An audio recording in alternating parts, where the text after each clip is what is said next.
Okay, folks, I just reinstalled my manual transmission, this 2002 Saturn VUE.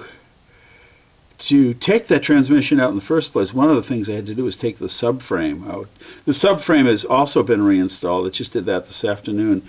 Before I go on too far, I'm going to show you a little surgery I had to do on the car, even before to get the subframe off. There are 4 vertical bolts, if you will, securing the subframe. The 2 up front have nuts, and I'm going to show you those in a moment. You're just looking at the place where the nuts are housed in there. You'll see this in a minute. And what actually happened was there are cages, little metal cages, that prevent the nut from spinning. But those had rusted, so that when I did try to take off the bolt from below, they just spun around.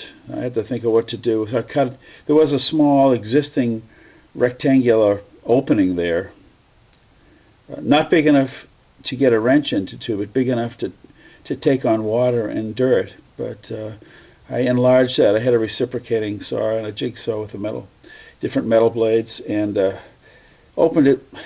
This one didn't turn out too nice, but the other one on the other side is a nice, more nicely done. But I mean, the point here is we made an opening so that we can fit a wrench in there.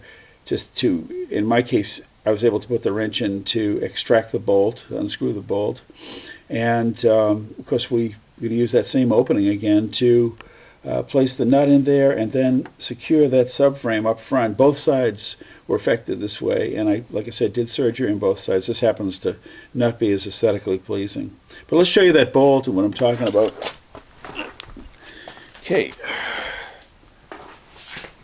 Show you that bolt. Actually, the exact bolt that I took out of the front was in a little rougher shape.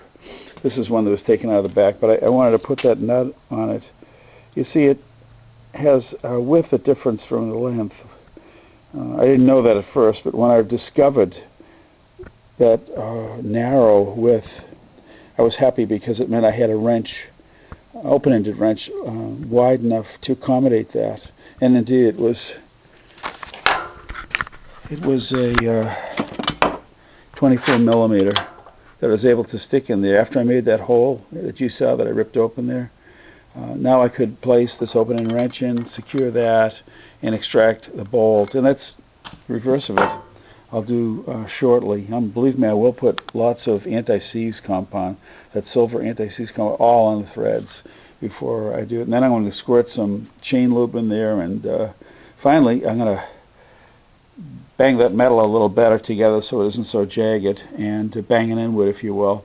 Then what I'm going to do is cut up a piece of fire and ice. It's a roofing material I had left over when I did my roof. I have tons of this stuff. And I'm going to take my heat gun, and I'm going to make like an applique to cover that. I think one of the original problems was that opening that I referred to allowed moisture and dirt to come in, and this particular car was 7 years in New Hampshire, where we have plenty of saline solution on the road. Fortunately, it was in Texas for the last 7 years, so it was preserved, if you will.